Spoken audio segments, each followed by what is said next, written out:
Hai teman-teman semuanya, saya Dr. Tony Setiobudi, spesialis bedah tulang dan bedah tulang belakang di Mount Elizabeth Hospital Singapura. Saya akan bagikan tentang ankylosing spondylitis di video kali ini. Bagi Anda yang baru di channel ini, welcome to my channel. Jangan lupa subscribe dan aktifkan lonceng notifikasinya. Saya akan terus bagikan info-info kesehatan yang akurat, up to date, dan bisa dipercaya. Ankylosing spondylitis adalah radang kronis di tulang belakang yang menyebabkan back pain, neck pain, dan juga tulang belakang menjadi kaku dan akhirnya bungkuk. Ankylosing spondylitis adalah penyakit autoimun yang menyebabkan ruas-ruas tulang belakang menyambung menjadi satu, sehingga tulang belakang yang dulunya fleksibel bisa bergerak, perlahan-lahan menjadi kaku, dan posturnya menjadi bungkuk. Ini juga adalah penyakit genetik, bisa menurun dari orang tua ke anak, lebih sering terjadi pada laki-laki dibanding perempuan. Tulang belakang terdiri dari banyak ruas-ruas tulang yang dihubungkan antara satu dan yang lain dengan bantalan tulang belakang seperti ini.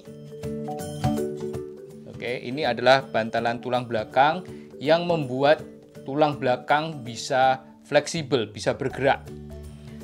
Tapi pada penderita ankylosing spondylitis, permukaan dari bantalan ini berubah menjadi tulang, mulai dari bawah sampai ke atas, bahkan bisa sampai ke leher. Dan proses ini memakan waktu bertahun-tahun. Apa gejala ankylosing spondylitis? Pada awalnya pasien mengeluh nyeri di punggung bagian bawah, dan biasanya ini terjadi pada umur 20-an. Punggung belum terasa kaku.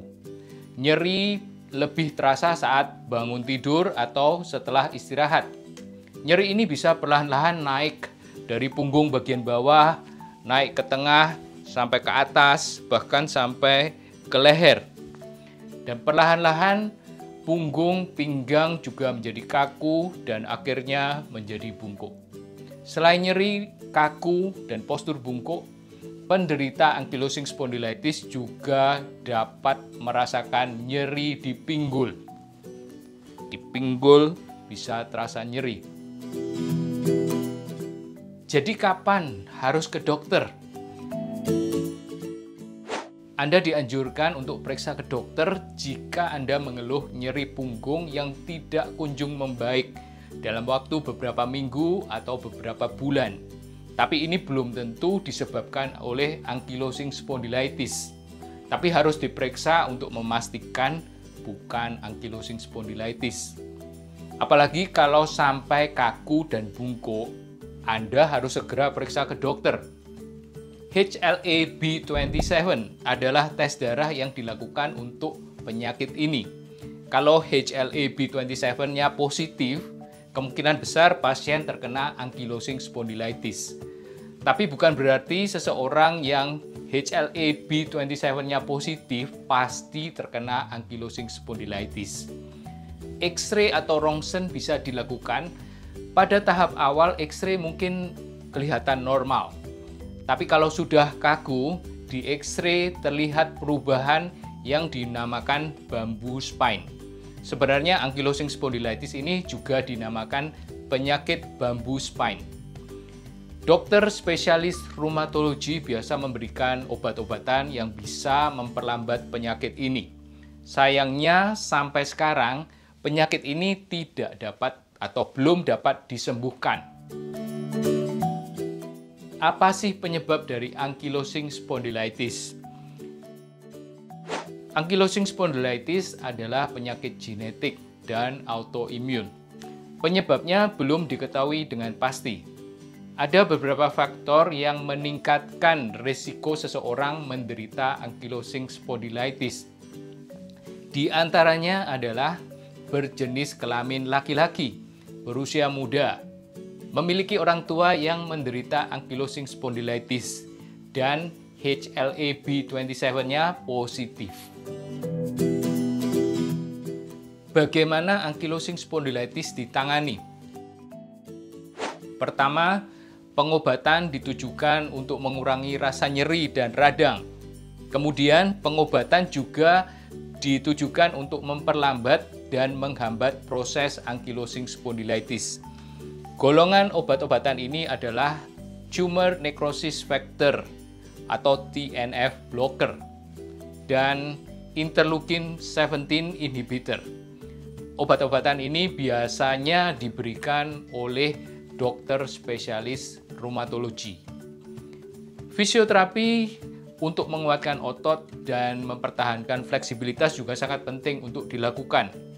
Kemudian menjaga postur tubuh juga sangat penting supaya tidak cepat bungkuk. Waktu berdiri atau duduk, bahu dan dagu harus ditarik ke belakang. Tidak boleh pada posisi slouching seperti ini. Dan pada posisi tidur, dianjurkan untuk tidur terlentang dengan bantal seminimal mungkin, asal tetap nyaman. Tidur ke samping tidak dianjurkan karena dengan posisi ini kita cenderung membungkuk. Apakah ankylosing spondylitis bisa ditangani dengan operasi? Operasi hanya dilakukan untuk mengkoreksi postur bungkuk yang parah dan untuk patah tulang yang terjadi pada penderita ankylosing spondylitis. Tulang belakang penderita ankylosing spondylitis biasanya rapuh dan gampang patah. Kalau patah, tulang belakang ini menjadi sangat tidak stabil dan dapat menyebabkan cedera saraf dan kelumpuhan. Patah tulang pada penderita ankylosing spondylitis harus ditangani dengan operasi. Bagaimana operasi untuk menegakkan postur bungkuk dilakukan? Postur bungkuk yang parah bisa mengganggu aktivitas sehari-hari. Pasien tidak bisa lagi memandang ke depan. Jadi pandangannya terarah ke lantai, ke bawah. Ini menimbulkan pasien sering jatuh. Posisi bungkuk ini juga tidak stabil. Jadi juga gampang jatuh dan otot tubuh perlu bekerja lebih keras lagi untuk menyetabilkan posisi. Otot punggung, leher, kaki akan terasa nyeri. Oleh karena itu, kalau postur bungkuknya sangat parah, ini perlu dioperasi supaya tegak. Operasi tidak bisa merubah tulang belakang yang kaku menjadi fleksibel atau tidak kaku, tapi bisa merubah postur bungkuk menjadi tegak, tapi tetap kaku. Operasi ini dilakukan dengan memotong wedge di tulang belakang dan menutupnya sehingga posturnya yang tadinya bungkuk menjadi tegak. Bagaimana cara mencegah ankylosing spondylitis? Ankylosing spondylitis sulit dicegah. Namun ada beberapa cara yang dapat dilakukan untuk mencegah kerusakan yang lebih parah akibat ankylosing spondylitis. Di antaranya adalah cukupi kebutuhan kalsium dan vitamin D melalui makanan dan suplemen. Berolahraga dengan teratur. Hindari contact sports karena ini bisa membuat patah tulang. Hindari kebiasaan merokok yang membuat tulang kita menjadi keropos. Duduk dan berdiri dengan tegak, serta tidur dengan bantal yang tidak terlalu tinggi. Semoga informasi ini berguna bagi kalian semuanya. Jangan lupa subscribe, like, dan share video ini. Terima kasih sudah mendengarkan dan sampai jumpa di video berikutnya. Bye-bye.